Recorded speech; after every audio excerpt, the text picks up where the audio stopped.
오늘 한국교회 수호자 원접시 잉태되신 복되신 동정 마리아 대축일입니다. 이 대축일 함께 축하드립니다. 오늘 복음을 통해서 소개된 성모님께서 낳으실 아들은 어떤 분이십니까? 먼저 성함, 이름은 예수, 큰 인물이 되실 분, 지극히 높으신 분의 아드님, 왕좌를 가지고 야곱 집안을 영원히 다스리는 분, 거룩하신 분, 하느님의 아드님, 이렇게 표현되었습니다.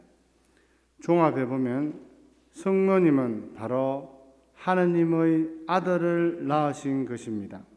곧 성모님의 몸을 통해서 잉태되고 태어나신 분은 사람이요 하느님이신 예수님이십니다. 성모님은 바로 하느님을 낳으실 분이시기 때문에 그에 걸맞게 잉태 때부터 티 없이 깨끗한 육체와 영혼을 지내셔야 했습니다. 그러나 모든 인간은 아담 이후 원죄를 지니고 태어납니다. 그래서 모든 것이 가능하신 전능하신 하느님께서 아드님의 구속 공로를 미리 당겨서 성모님께 적용하여 원죄 없는 상태로 만드셨습니다. 이것이 바로 초세기 교회 모든 신자들과 교부들이 믿었던 신앙 진리이며 신학적 사석의 결론입니다. 비록 성모님의 원죄 없는 잉태 교리가 1854년에 그리고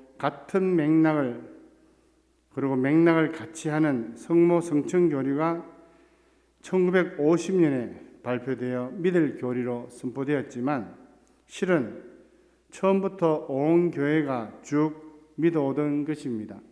예를 들어서 1854년에 성모님의 원죄 없는 잉태가 믿을 교리라 선포됐는데 우리나라는 그보다 몇십 년 앞서서 이 성모님을 원죄 없이 잉태되신 성모님을 한국교회 수호자로 선포해달라고 교황님께 청했던 것입니다.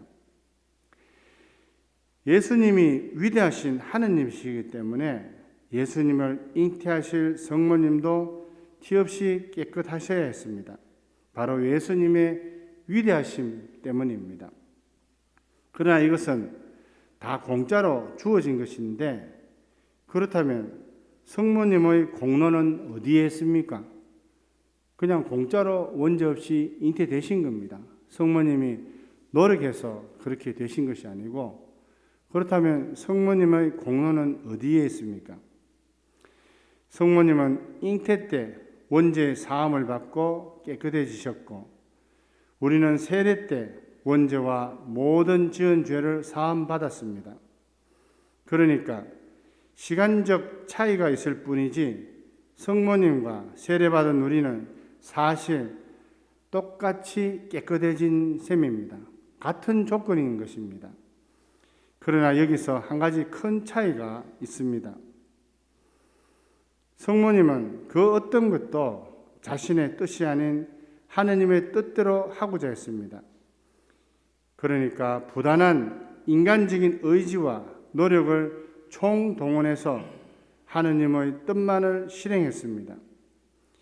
이해가 되든 안 되든 상관없이 그렇게 하느님의 뜻만을 선택하고 실행했던 것입니다. 제가 2000이 아니고 28년 전에 지도신부님의 공고로 성 아우구스티노 주교께서 쓰신 신국론 데 치비타테 데이 하느님의 도시들에 대하여 이런 뜻인데 도시가 옛날에는 또 나라였으니까 성령 선생님이 번역한 거라고 기억되는데 읽게 됐습니다. 지금도 이해가 안 되지만 너무 어려웠어요. 말도 어렵고 무슨 말인지 잘 그냥 이해력도 부족한 데다가 잘 모르겠더라고요. 근데 그 그때 한 가지가 굉장히 기억나는 문장, 두 문장이 있었습니다. 지금까지 그냥 틈만 나면 써먹고 틈만 나면 생각을 해봅니다. 제 자신에 비추어서 과연 나는 앞에 건가 뒤에 건가. 뭐냐면 성 아우구스티노 주교께서 신국론에서 말씀하셨습니다. 하느님의 사랑이라는 것은, 아모르 데이라는 것은 모든 것에 앞서서 하느님을 앞세우는 겁니다. 내가 가진 모든 뜻에 앞세워서 하느님을 앞세우고, 부모조차도 앞세워서 하느님을 세우고, 나 자신 모든 것을 앞세워서 하느님을 앞세우는 사랑, 그것이 하느님에 대한 사랑, 아모르 데이고, 자기 자신에 대한 사랑은 모든 것에 앞서 자기 자신을 앞세우는 겁니다.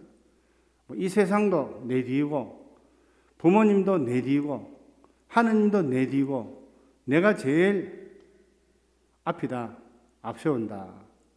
그래서 참 이런 사람도 다 있나 이런 생각했는데, 살다 보니까 딱 제가 두 번째 사람 같아요.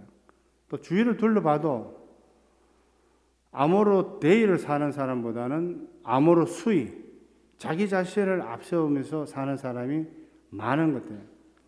그나마 우리 수도자들은 조금 낫습니다. 매일 모여서 다글다글 그냥 갈리면서 사니까 좀 낫지만, 사회에 살면은 통제장치가 없잖아요. 그냥 자기 살고 싶은 대로 사는 건데, 성모님은 바로 아모르 데이를 사신 거죠. 그 어떤 순간에도 항상 하느님을 맨 앞에 내세우면서 사신 분입니다.